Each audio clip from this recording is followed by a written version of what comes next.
It is fitting and indeed and just, right and helpful to salvation for us always and everywhere to give thanks to you, O Holy Lord, Father Almighty, everlasting God, because by the mystery of the Word made flesh the new light of your glory, and has shone upon the eyes of our mind, that while we acknowledge him to be God seen by men, we may be drawn by him to the love of things unseen. And therefore, with angels and archangels, with thrones and nations, and with the whole host of the heavenly army, we sing a hymn to your glory, sing again and again, Holy, holy, holy, Lord God of hosts, heaven and earth are filled with your glory. Hosanna in the highest. Blessed is he who comes in the name of the Lord. Hosanna in the highest.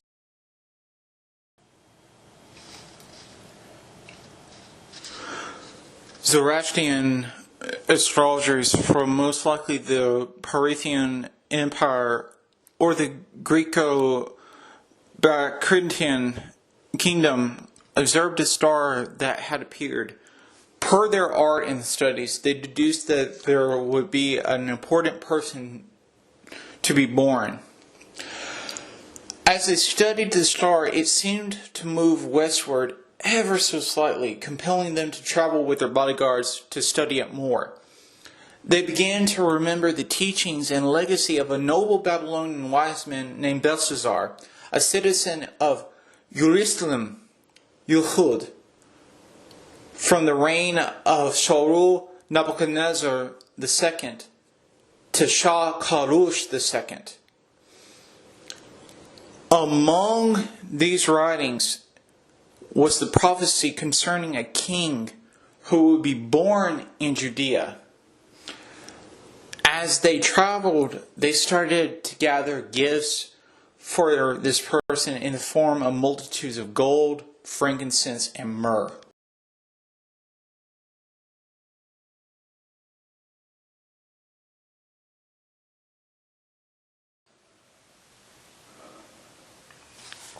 Around mid to late December 1 BC, Miriam was visited by Prince Gabriel. It has been debated as to whether she was in her house or at a well.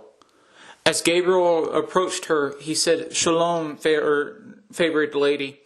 Adonai is with you." As this was startling to behold, he said to her, "Shalom Aleichem, Miriam, for you have found favor with God. Look, you will become pregnant. You will give birth to a son, and you are to name him Yeshua. He will be great. He will be called the son of Elon. Adonai, God, will give him the throne of his forefather David, and he will rule the house of Jacob forever. There will be no end to his kingdom." Unlike Zechariah, she trusted the message the angel of severity said. However, she questioned such a vision on the account of her virginity. Thankfully, Gabriel answered the virgin, though in a way as to complexify the situation. "The Ruach HaKodesh will come over you.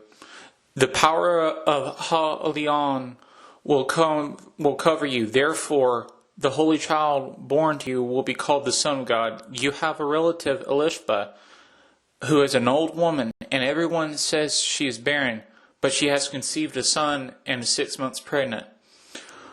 For with God nothing is impossible." She submitted to her calling to be the mother of Ba'al-Kakai. As the prince left her, she now had one thing on her mind, seeing Elishba. That day or around that day, she left for Hebron to visit her cousin. Joseph was most likely informed of the sudden departure of his legal fiancée. They were still in the 2 months to a year of their legally binding engagement.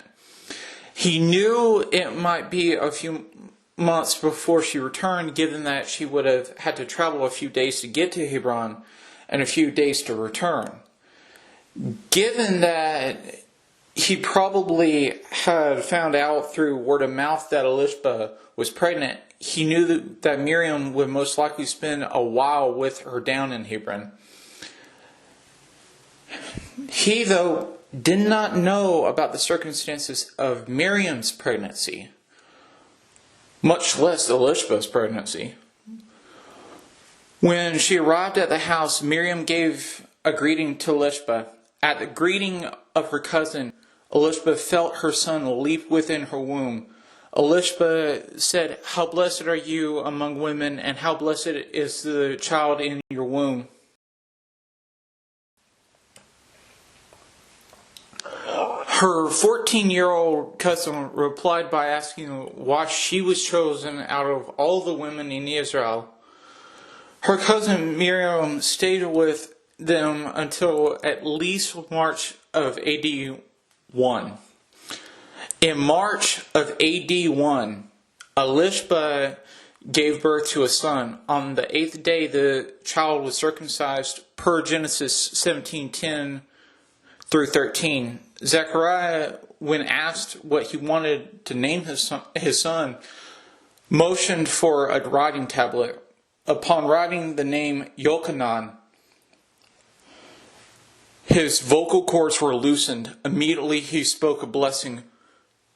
"Blessed be Adonai, the God of Israel, because he has visited and made a ransom to liberate his people by raising up for us a mighty deliverer, who is a descendant of his servant David. It is just as he has spoken through the mouth of the prophets from the very beginning, that we should be delivered from our enemies and from the power of all who hate us. This has happened so that he might show the mercy promised to our fathers, that he would remember his holy covenant, the oath he swore before Abraham our father, to grant us that we, freed from our enemies, would serve him without fear, in holiness and in righteousness before him all our days. You, child, will be called a prophet of Ha-Elon. You will go before the Lord to prepare his way by spreading the knowledge among his people. The deliverance comes by having sins forgiven through our God's most tender mercy, which causes the rise to visit us from heaven, to shine on those in darkness, living in the shadow of death, and to guide our feet into the paths of peace." After that, Miriam left to return to her hometown of Nazareth. By this time, she was 3 months pregnant. By now, she had been experiencing morning sickness. A virgin, 3 months pregnant? This did not make sense, especially to her legally binding soon-to-be husband Joseph. He started to contemplate what to do regarding their engagement. Her pregnancy seemed to indicate that she had committed adultery, which was punishable by death on the testimony of 2 or 3 male witnesses. Joseph, who had been studying Torah since the engagement was made, knew he would need 2 male witnesses to give their testimony of catching Miriam and her paramour before the Lesser Sanhedrin in Nazareth, which was the court of 23 elders, or the city council. If the majority of the judges voted for acquittal, they would be acquitted. If a majority of the judges voted guilty, Miriam and her paramour would be executed through stoning. If all 23 judges voted guilty, they would be acquitted, as there would be something wrong with the court. The result will not only be the death of Miriam, but the shame of both families. On the grounds there were no 2 male witnesses to her infidelity, Joseph could not bring her before the Lesser Sanhedrin.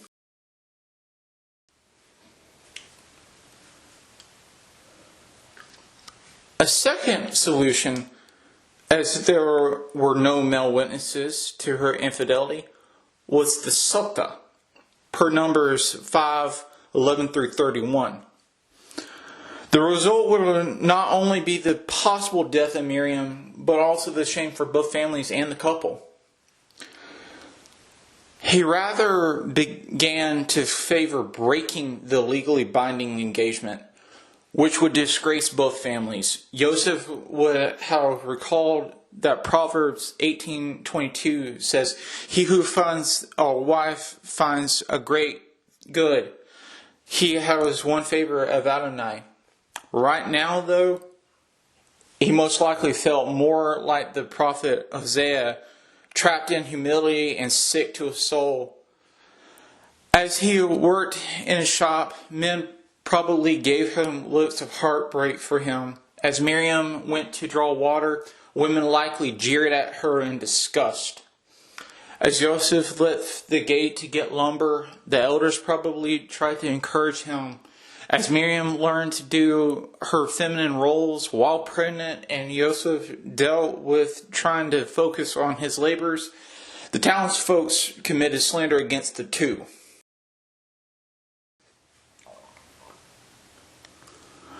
As he slept one night during the 4th or 5th month of Miriam's pregnancy, the oil lamps in Joseph's house bowed low.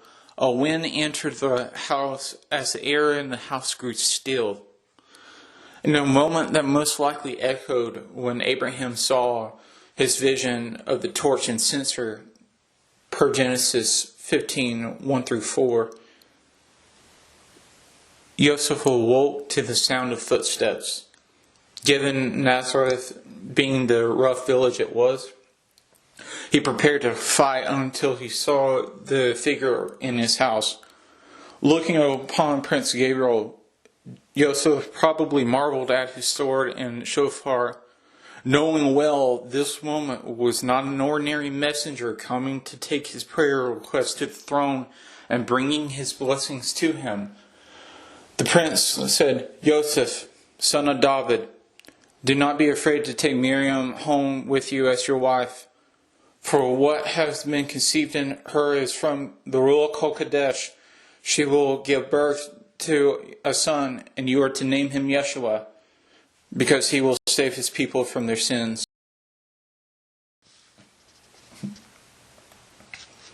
As Joseph woke up in the morning light, he likely possessed a sense of calm that passed all understanding. He possibly went to the synagogue and read some passages before he went to Miriam's father's house. To the disbelief of all, he announced his intentions to continue with the marriage. At the wedding ceremony, likely a smaller crowd than expected gathered to attend. Most of the guests had most likely returned their invites as they wished not to be a part of a slanderous wedding. In the wake of the uncomfortable and unusual wedding, the slander, what later will be considered gossip, spoken among the villagers, their families, and their friends probably intensified. While Joseph and Miriam enjoyed married life and were expecting a 1,860-year-old promise, a political move was made in Rome. As Joseph woke up in the morning light, he likely possessed a sense of calm that passed all understanding. He possibly went to the synagogue and read some passages before he went to Miriam's father's house. To the disbelief of all, he announced his intentions to continue with the marriage. At the wedding ceremony, likely a smaller crowd than expected gathered to attend. Most of the guests had most likely returned their invites as they wished not to be a part of a slanderous wedding. In the wake of the uncomfortable and unusual wedding, the slander, what later will be considered gossip, spoken among the villagers, their families, and their friends probably intensified. While Joseph and Miriam enjoyed married life and were expecting a 1,860-year-old promise, a political move was made in Rome.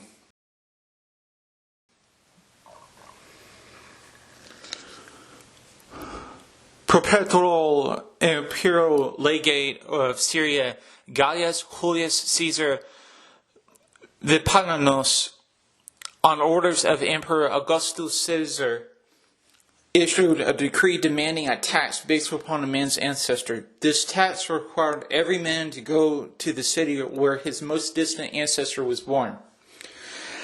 This meant that every man had to go to the ancestral city of the head of his line. Upon looking at Joseph's family tree, one could ascertain that the generations predating the United Kingdom should be removed from consideration of where he was to go. This left the generations that existed after 1050 BC. The closest of these ancestors was Zerubbabel, but he had a convoluted ancestry on account of confusion as to whether he was the nephew or son of Shealtiel. The most distant ancestor then was David, who was born in Bethlehem. Though the two cities were only 23 miles away, no Jew worth his bar mitzvah would enter the hills of Ephraim where the Shoromni or Samaritans dwelt. Joseph would have to travel to a ford, cross the Jordan River into the Decapolis, travel along the Jordan River through Pera, and cross the ford near Jericho. Though it wasn't safe for his wife to travel, given that she was in the third trimester, Joseph could not leave Miriam behind to obey the yoke of Rome.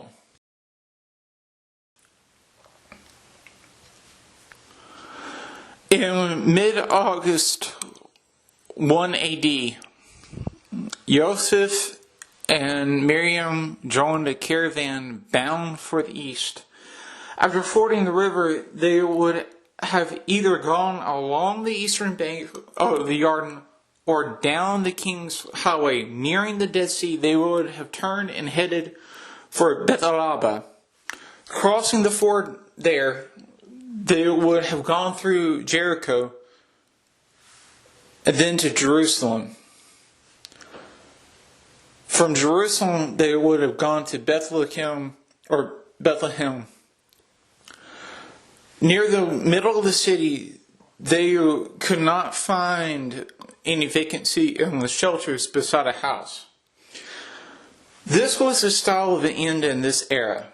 The innkeeper, though, offered them shelter in the cave where he kept his livestock. This cave was open to public view and was bought by Joseph to rent and stay in. In this cave, Miriam went into labor as night fell.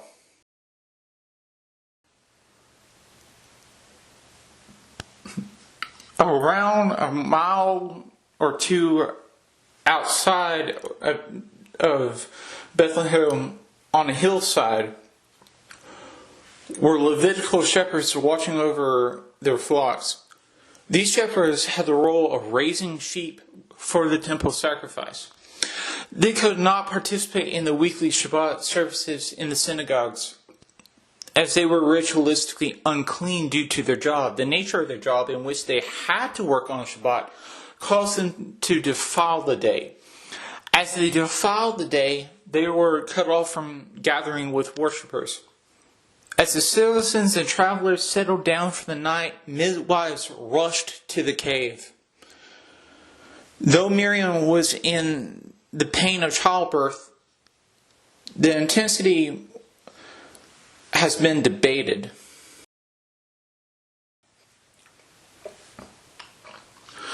Isaiah 66:7 states, "Before going into labor, she gave birth. Before her pains came, she delivered a male child." One interpretation of this verse holds that this is a prophecy that the Virgin Mother would have a painless delivery.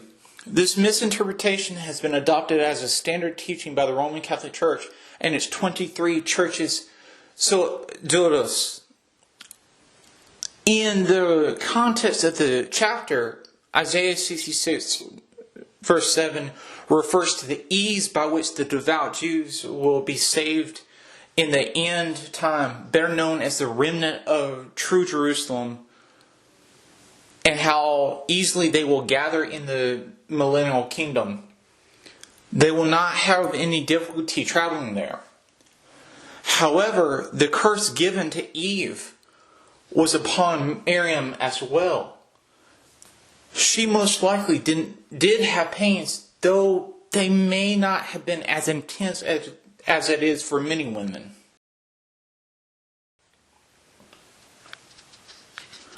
After the child came forth and his umbilical cord was cut, he was washed, salt was rubbed on his body, and he was wrapped in sheep clothing, which is cloth meant to detect impurities in lambs.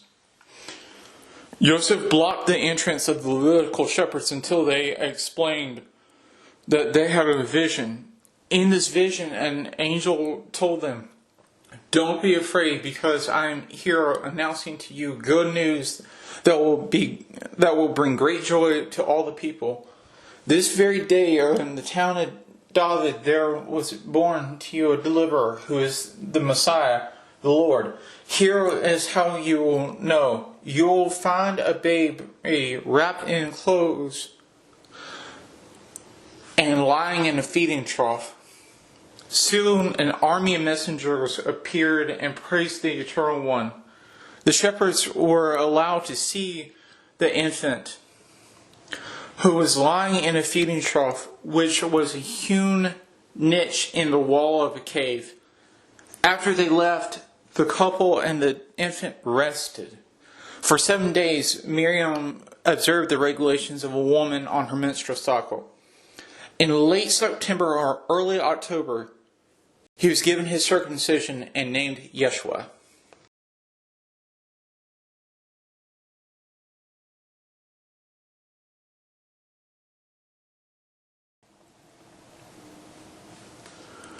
Over this period, Joseph bought or built a house.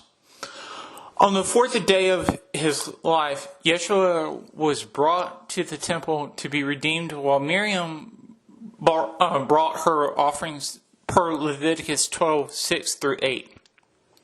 According to my research, it was possible that the priestly clan Abijah, to which Zechariah and Elishba belonged, was serving at the temple that week.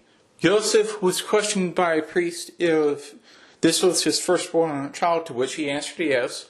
The priest asked if he would rather have the child or the money.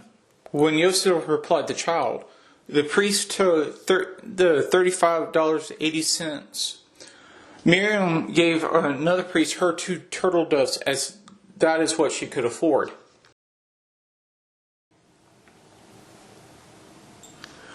A priest by the name of Simeon was attending to his duties when the Ruach HaKodesh told him to go out to the court of women. At the foot of the steps leading to the gate of Nekor, he found the Holy Family. Descending the steps, he took the child in his arms. It was appropriate to presume that the Ruach had told him that this child he was holding was the salvation promised in the last words said by Jacob to his son Judah. The same promise given to the prophets Isaiah, Jeremiah, Micah, Malachi, and Zechariah. Simeon first thanked the Eternal One by saying, "Now Adonai, according to your word, your servant is at peace as you let him go. For I have seen with my own eyes your Yeshua, which you prepared in the presence of all nations, a light that will bring revelation to the Goyim and glory to your people Israel."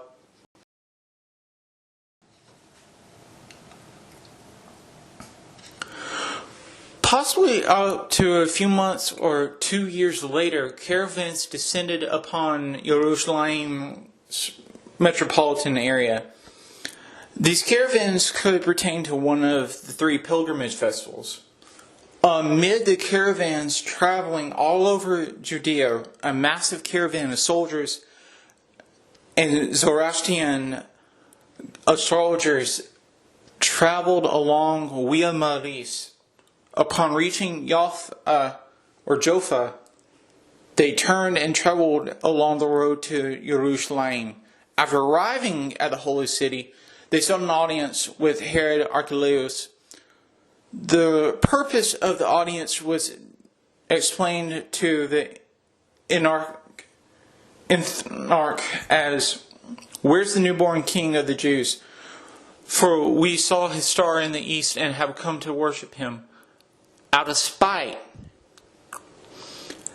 the ethnarch seemed to request information about when the star appeared before sending them out to wait for his consideration.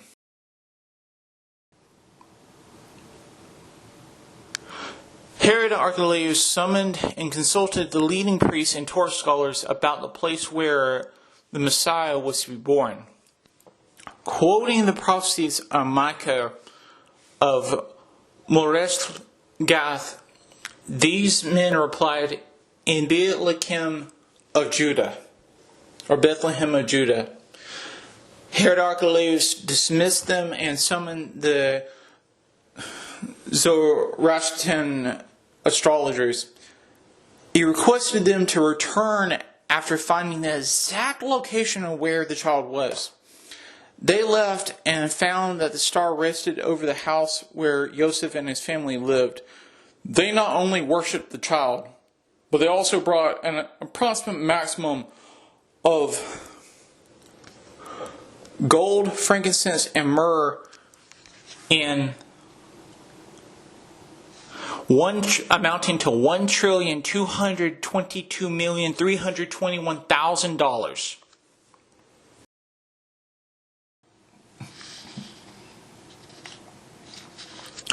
After they left David's town, they all had a vision in which they were instructed to bypass Jerusalem and return to their home countries. The explanation was given to them as the ethnarch sought to kill the child. They crossed the wilderness and forded the Jordan before returning home. That same night, Joseph was told to leave Egypt. Joseph led his family with a handsome portion of the spices and gold. There are two possibilities of how they traveled to Egypt. One, they joined a caravan bound for the west. This caravan traveled along the road to Jaffa. Upon finding a caravan bound for Egypt, the Holy Family would have traveled along the Via Maris, or the sea route. After leaving Raphia, they reached Pelusium. Or two, they joined a caravan bound for the west. This caravan traveled to Gaza. From Gaza, the Holy Family would have traveled along Via Maris. After leaving Raphia, they would have arrived in Pelusium.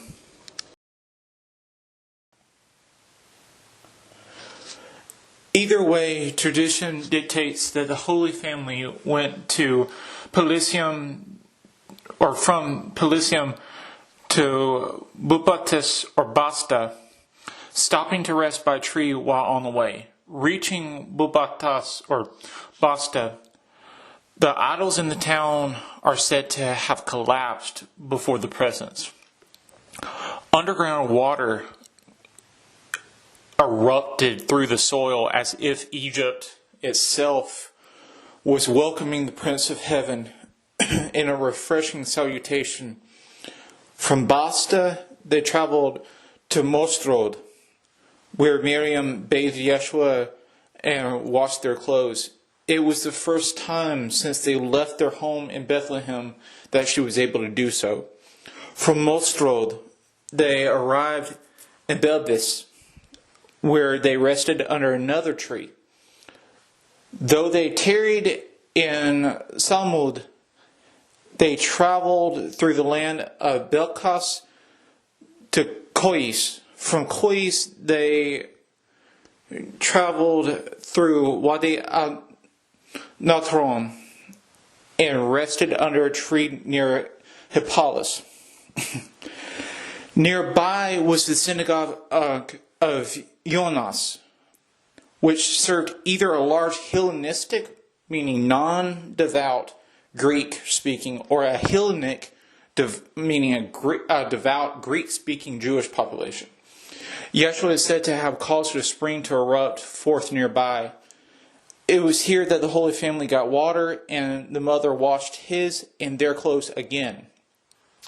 As they passed through Helpolis to Zaitun, they arrived at Fustat. It was here that the idols once again fell as the Holy Family passed by them.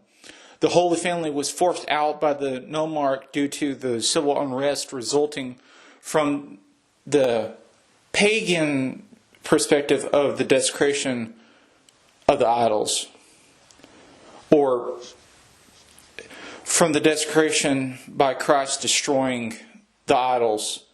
It was regarded as desecration to those pagans. The Holy Family traveled past Babylon Fortress, which was a Roman fort in the Delta, then to Mahdi before crossing the Nile. After drinking, bathing, and washing from a well, the Holy Family traveled to Gabal al-Tahrir, where the Holy Family lived in peace.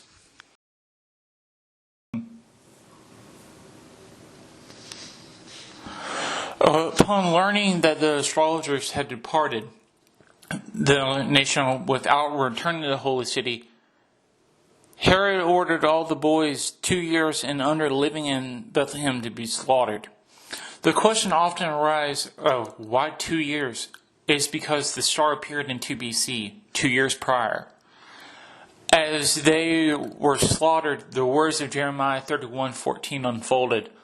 A voice was heard in Ramah, sobbing and lamenting loudly. It was Rachel sobbing for her children and refusing to be comforted because they are no longer alive. In AD 6, Gabriel appeared to Joseph for a third time and told him to take the Holy Family back to Nazareth. Christ was about 5 years of age by then. Imagine the family he never knew incarnate until then. Imagine the slander still spoken by people about his parents. This meek child whose parents were slandered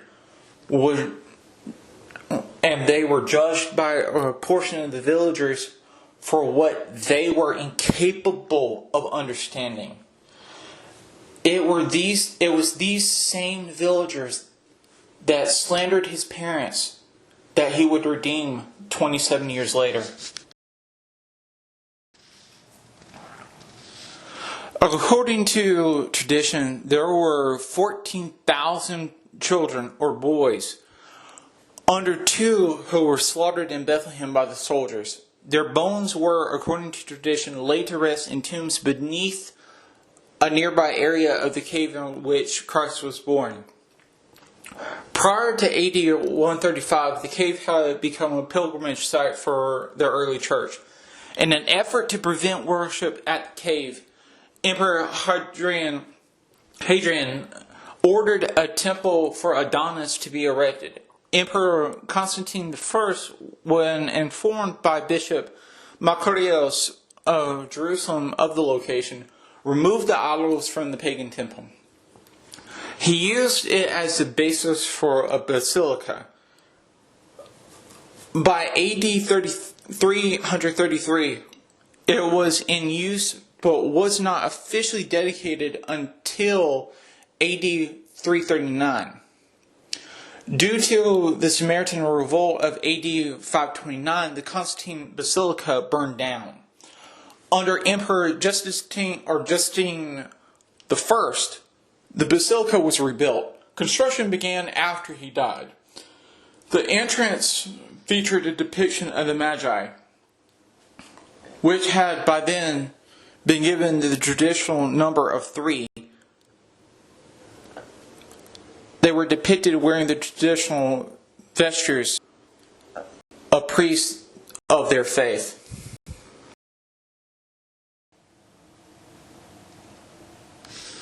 The Justinian Basilica was spared by Chabaras who was overwhelmed with emotion upon seeing the entrance. During the Latin Kingdom of Jerusalem, which was a Crusader kingdom, it was held as a coronation church and was extensively renovated.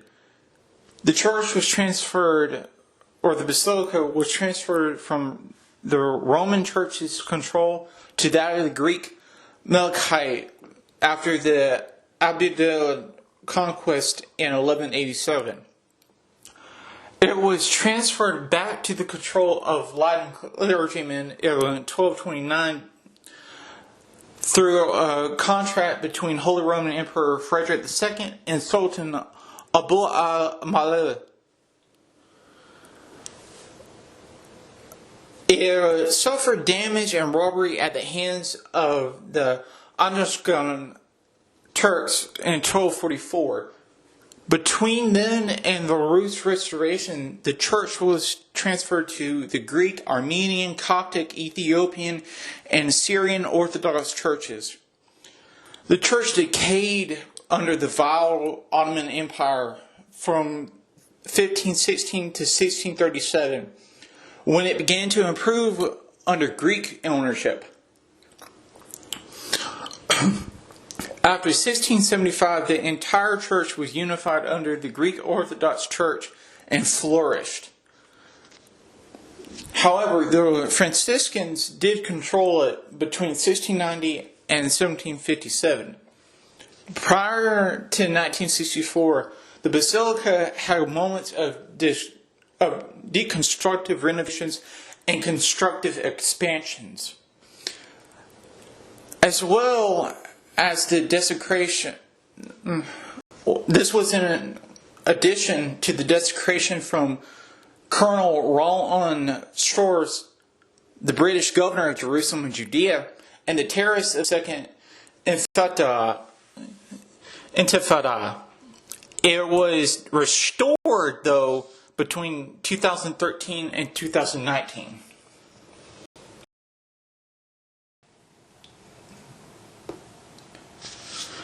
If the Basilica of the Nativity is the legitimate place of its birth, then not only can the Messianic Jew and Gentile Christian see and visit the grotto in which Christ was born, but can also observe the history of the faith. Such a man or woman can also witness the resting place for the boys killed under Herodian orders.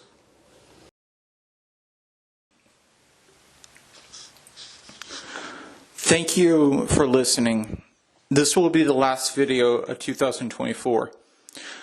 I've written several books this year which I plan to publish within the next few years. At this time, I do not have a video scheduled for 2025.